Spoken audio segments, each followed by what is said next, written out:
नमस्कार मित्रांनो, पहिला व्हिडिओ आपण प्रिन्सिपल्स ऑफ मॅनेजमेंटचा प्लॅनिंगचा केला होता आणि दुसरा व्हिडिओ यायला थोडासाच नाही बराच उशीर झाला.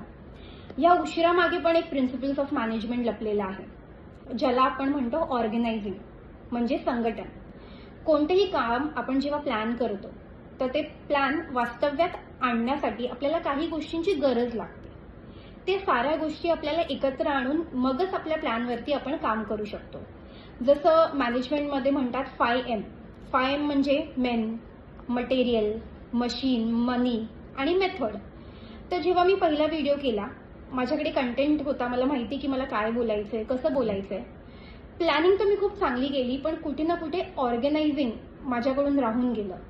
व्हिडिओ बनवायला कंटेंट पाहिजे, एडिटर पाहिजे, इंटरनेट कनेक्टिव्हिटी पाहिजे आणि खूप साऱ्या गोष्टी पाहिजे. मे बी त्या सगळ्या गोष्टी वेळेवर एका ठिकाणी येऊ नाही शकल्या, त्यामुळे व्हिडिओ यायला उशीर झाला. तर तुम्ही स्वतःच बघितलं की प्लॅनिंग आपण कितीही स्ट्रॉंग केलं तरी त्या प्लॅनिंगला पुढे न्यायला आपल्याला ह्या 5M ची खूप अत्यंत गरज लागते. त्याच्याशिवाय आपण आपलं पुढचं काम करू शकत नाही. तर आज आपण काय शिकलो? आज आपण हे शिकलो, प्लॅनिंग ही प्रिन्सिपल्स ऑफ मॅनेजमेंटची पहिली पायरी आहे. पण त्या पायरीवरून पुढे जायला, आपला प्लॅन सक्सेसफुल करायला आपल्याला गरज आहे ऑर्गनायझिंगची. ऑर्गनायझिंग म्हणजे आपल्याला लागणारे साऱ्या वस्तू, पैसे, माणसं, काम, प्रोसेस सगळ्या गोष्टी जर वेळेवर हजर असतील तरच आपण आपल्या प्लॅनवरती काम करू शकू, ज्याला आपण म्हणतो ऑर्गनायझिंग म्हणजे संघटन.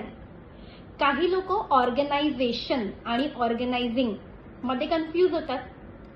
ऑर्गनायझेशनचा अर्थ असतो स्ट्रक्चर.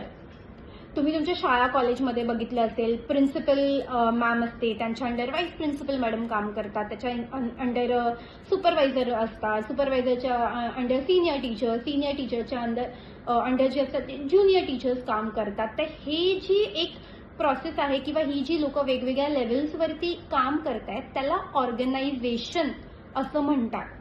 आणि काम करायला ज्या साऱ्या वस्तू आपल्याला लागतात, ज्या साऱ्या गोष्टी आपल्याला लागतात, पैसा लागतो, माणसं लागतात, ह्या सगळ्या लोकांना आपण जेव्हा एक ठिकाणी आणून आपल्या प्लॅनिंगवरती काम करायला रुजू करतो त्याला आपण ऑर्गनायझिंग आणि संघटन असं म्हणतो. तर याच्या पुढे नक्कीच ऑर्गनायझिंग चांगल्या पद्धतीने मी करेन. 12 कॉमर्स, प्रिन्सिपल्स ऑफ मॅनेजमेंट आणि बाकी सारे जे OCMचे टॉपिक्स आहेत त्याचे आपण रेग्युलर व्हिडिओज करणार आहोत. थँक्यू.